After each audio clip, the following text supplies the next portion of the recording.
Chip and Ladona, mornings, News Radio 600 KOGO. Don't forget iHeartRadio. You can download 1,500 radio stations and you have 50 million songs in the palm of your hand. I almost got that backwards. iHeartRadio.com, and it's free.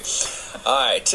A really wild story this morning with a drug company, actually two drug companies, and they manufacture two different drugs for Hep C. Together, they apparently can cure a lot of cases of hepatitis C. And the kicker is before, the chemicals you would use were incredibly damaging, incredibly painful, only worked 40% of the time. Could cause cancer, right. Could cause you to spontaneously, lose a baby, cause birth defects. I mean, hideous drugs. And hepatitis C, I lost a friend to that about 10 years ago, who was a drug user, and people have that perception. But you'd be surprised how many people get hepatitis C from other areas. You're going to hear from one in just a second. And it kills more people each year than AIDS. Basically, 1,000 people a day die from hepatitis C, and they knew about these drugs last April, okay? Yeah. Since then, 270,000 people have died. And one of the drug companies involved absolutely refuses to allow what's called a stage 3 trial, which you have to go through at least 3 stages to get FDA approval of a drug or a drug combo. And we're going to get these people on in just a second, but I just want to tell you that it's not just this guy who is campaigning for this for the President Obama to step in and get this moving forward. The Wall Street Journal, the New York Times, for example, Dr. Scott Friedman from the New York Times says the only appropriate motivation should be as what is best and the fastest way to get cures, not as what is best for the shareholders. And that's what's as a part of this big thing.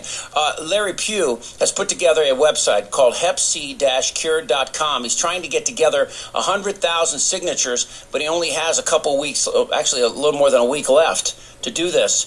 And he joins us right now on KOGO. Larry, good morning. Yes, you hear me? Yeah, yes, we got you, Larry. Sorry about that. All right, so first of all, this campaign, you found out about the problem with Hep C in a personal way, right?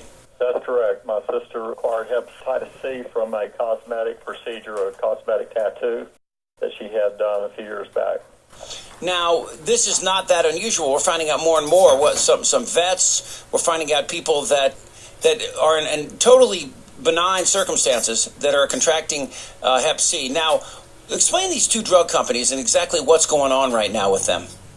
Okay, what the situation is there were clinical trials that were held between Gilead Sciences and Bristol Myers Squibb, where they brought two drugs into the clinical trials, one pill each, one from Gilead, one from Bristol Myers Squibb. The results of these clinical trials, they cured 100%. They had a 100% response rate in previously untreated patients with the most common forms of hepatitis C, 100% cure rate.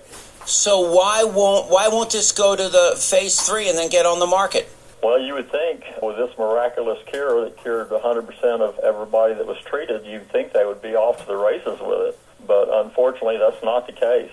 Gilead had spent $11 billion back in November of 2011 to acquire a pharmaceutical company called Pharmacet. So they've got a lot of money invested, and it's quite obvious that they do not want to share the profits with Bristol Myers Squibb. In fact, Gilead Sciences is in effect walked away from the collaboration, and they are intent on looking in-house. See, what they want to do is they want to create the same pill that Bristol Myers has so they can get all the profit. Right. Is that what... Precisely. Wow. Now, let me ask you this. Gilead, is the pill currently on the market? No, it's not. Okay, so because a lot of times doctors will do off the books combinations of drugs. Not before phase 3, though. Oh no, they do it all the time. Really? Oh yeah. Yeah, doctors will write you a prescription for something if they know it works. So, but they can't do it if it's not out there. A doctor at Mercy Medical Center in Baltimore says we never had ever imagined, even in our wildest dreams, we could treat hepatitis C so quickly. Margaret Dudley is your sister, and she was the one that contracted it from this, again, totally benign way, in a cosmetic way. Margaret, thanks for being with us this morning. Hi, Chip. Thanks for having me. How is your health now? Not too good. Not too good. It could be a lot better if I could have got my hands on these drugs back last year. In fact, I missed these trials by a matter of a couple of weeks because my biopsy was rescheduled. And, that's when I'd heard about it from my doctor, about the cure rates they were getting with this. Since then, I've been in communication with a lot of people that are actually in these trials. And I'll tell you what, the stories they tell are nothing short of amazing. And, to think that myself and millions of others cannot get access to this cure. I mean, it's heartbreaking. It's devastating. What blows me away is 250,000 people have died since this was announced back in April of 2012. 250,000 people. Yeah, how do you stand not you personally, but if you're that drug company, how do you stand yourself? How do you look in the mirror? Let me ask you a question. So what do you want the White House to do? This is a way of petitioning the White House with these signatures. By the way, the website again is HepC. That's HEPC-cured.com or .org, excuse me, but com works as well. HepC-cured.com.org. How many signatures? How close are you? And how is this proceeding, Larry? We have about 6,000 signatures, and the tempo is really picking up. We have a lot of advertisement going out over the airwaves starting this week. So this is the opportunity for the people of our country to rally behind this cause, and we can get this done. I just tell people, go and read at the website, because there's Wall Street Journal, there's New York Times, there's doctors. It's not just you. This is not just Larry and his sister because he's concerned for his sister. This is real stuff that's going out there that should be fixed, and it's not. Yeah, and, something I'd like to add to, Chip, is, our taxpayer dollars go toward funding research such as this.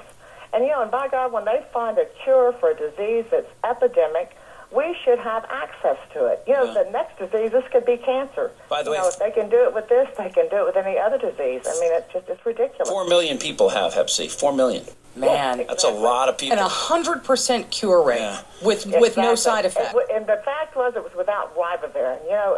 Gilead's getting ready to file for FDA approval of their drug to be used with ribavirin and interferon. And those are bad drugs. Oh yeah, we're no better off than we were. Hey guys, we're going to put your website up on our website so our listeners can find it easily, and we'll keep in touch with you guys. And best of luck on this. When is the drop dead date? March 21st, right? Yes.